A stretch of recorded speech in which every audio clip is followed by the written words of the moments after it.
சென்னை எழும்பூரில் உள்ள மதிமுக தலைமை அலுவலகமான தாயகத்தில் நடந்த மாநில மகளிர் அணி கூட்டத்தில் கலந்து கொண்ட பிறகு அக்கட்சியின் பொதுச் செயலாளர் வைகோ தற்போது செய்தியாளர்களை சந்தித்து வருகிறார். அதனை நேரலையாக பார்க்கலாம். பத்திரிகையில் அது உண்மைதானா?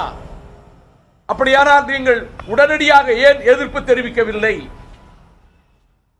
இது ஒரு பக்கத்தில் இருக்கட்டும். எக்ஸ்பர்ட் ஆர்டர் எப்படி போட முடியும்? இந்த பார்ட்டி தமிழ்நாடு ஏற்கனவே காவிரி பிரச்சனையிலே கர்நாடக அரசும் கேரள அரசும் உச்ச நீதிமன்றத்திலே சில மேல்முறையீடுகள் செய்திருக்கின்றன.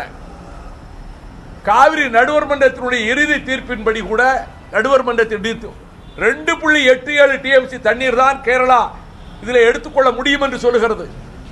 இப்பொழுது இவர்கள் 6 டிஎம்சி தண்ணீர் வரை தேக்கிக் கொள்ள முடியும், 2 முறை 3 முறையாக.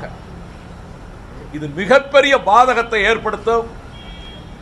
முல்லை பெரியாறு அணை பிரச்சனை முடிஞ்சு உச்ச நீதிமன்றத்திலே தீர்ப்பு வந்து அணை வலுவாக இருக்கிறது என்று கேரள மாநிலத்தைச் சேர்ந்த உச்ச நீதிமன்ற முன்னாள் நீதிபதி கேடி தாமஸ் அவர்களே, அணை ரொம்ப வலுவாக இருக்கிறது, அரசியல் காரணங்களுக்காக இங்குள்ள கம்யூனிஸ்டுகள் காங்கிரஸ் எல்லா தலைவர்கள் பெயரையும் குறிப்பிட்டு தனியாக பேசும்போது அணை பென்னிக்குக்கு அணை ரொம்ப பலமா இருக்கு, எந்த சேதம் வராதுன்னு சொன்னா நாங்க என்ன செய்யறது, அரசியலுக்காக செய்ய வேண்டியிருக்குன்னு சொன்னாங்கன்னு போட்டு உடைச்சிட்டார்.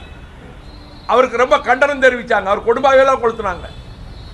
இப்போ வெண்ணிக்கு அணையை நாங்க எப்படி உடைப்போம், நாங்க புதிய அணை கட்டுவோம்னு மீண்டும் வேதாளம் மரத்தில் ஏறின கதையா கேரளா அநியாயம் பண்ணுது.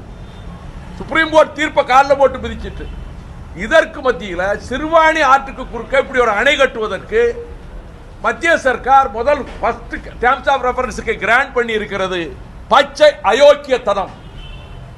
தமிழ்நாடு அரசு பதிலே சொல்லலன்னு வைங்க, தமிழ்நாடு அரசு பதில் சொல்ல உடனடியாக கண்டித்து மறுத்து விளக்கம் தந்திருக்க வேண்டும். அப்படி தராட்டி நீங்க எப்படி தமிழ்நாடு அரசினுடைய கருத்தை தெரிஞ்சுக்கிடாம நீங்க எப்படி ஒப்புதல் கொடுத்தீங்க? மத்திய சர்க்கார்ல 2 பார்ட்டி 2 ஸ்டேட்